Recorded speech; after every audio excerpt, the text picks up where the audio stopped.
I would want myself. Baby, please believe me. I put you through hell. Just know me, yeah, yeah.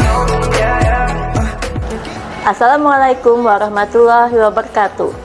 Video ini dibuat untuk memberikan panduan kerja dalam melakukan titrasi. Bekerja di laboratorium tidak akan lepas dari resiko bahaya yang bersumber dari bahan kimia maupun peralatan di laboratorium.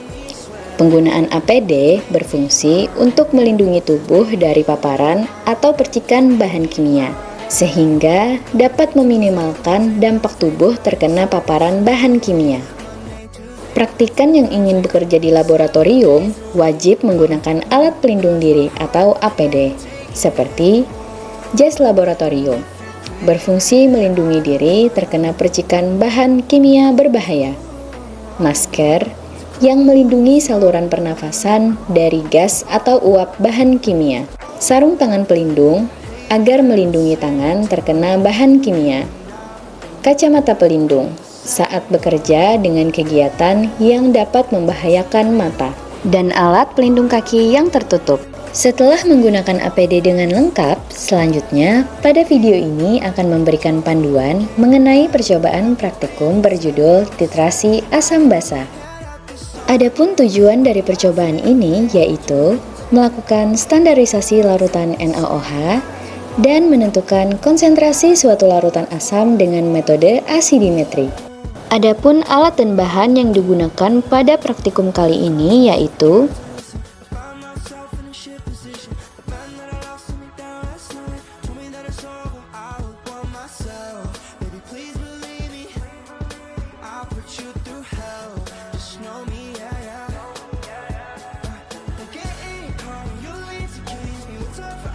standarisasi larutan NaOH. Standarisasi dilakukan karena larutan NaOH merupakan larutan standar sekunder, di mana senyawanya yang bersifat higroskopis dan mudah menyerap CO2 akan mempengaruhi konsentrasinya. Sebelum memulai menitrasi, buret perlu dibilas dengan larutan yang akan diisi, yakni larutan NaOH. Kemudian mengisi buret dengan sedikit berlebih.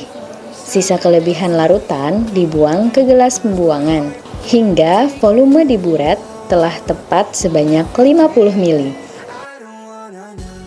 Standarisasi dilakukan dengan memasukkan 10 ml larutan asam oksalat 0,1 N ke dalam Erlenmeyer. Larutan ini disebut larutan primer yang bersifat stabil dan memiliki sifat asam, sehingga keduanya dapat bereaksi. Lalu tambahkan 2-3 tetes indikator PP ke dalamnya. Proses penetrasi dilakukan secara perlahan, disertai dengan pengocokan agar reaksi dapat terjadi secara optimal dan merata. Hentikan titrasi saat warna larutan tepat berubah menjadi warna bias merah muda yang konstan. Catat volume pemakaian larutan NaOH yang terpakai. Pembacaan skala pada buret dilakukan sejajar antara titik meniskus dengan mata yang dibantu dengan alas berwarna putih ataupun hitam. Nilai hasil pengukuran diambil 2 angka di belakang koma dengan angka terakhir bernilai ganjil. Titrasi HCl NaOH. Langkah pertama, mengisi buret dengan sedikit berlebih. Sisa kelebihan larutan dibuang ke gelas pembuangan hingga volume di buret telah tepat sebanyak 50 ml. Masukkan 10 ml larutan HCl 0,1 N ke dalam Erlenmeyer. Lalu tambahkan 2-3 tetes indikator PP ke dalamnya. Proses menitrasi dilakukan secara perlahan, disertai dengan pengocokan agar reaksi dapat terjadi secara optimal dan merata. Hentikan titrasi saat warna larutan tepat berubah menjadi warna bias merah muda yang konstan. Catat volume pemakaian larutan NaOH yang terpakai. Lakukan titrasi secara triplo.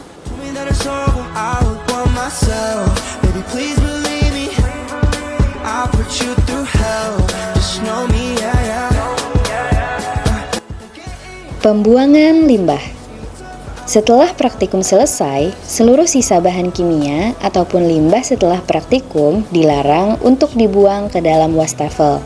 Limbah dibuang ke dalam wadah khusus dengan memperhatikan kompatibilitas karakteristik limbah B3 pada Peraturan Permen LHK RI Nomor 6 Tahun 2021.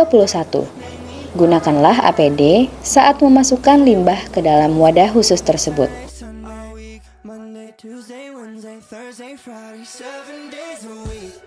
Cucilah alat-alat dengan sabun dan air mengalir hingga bersih.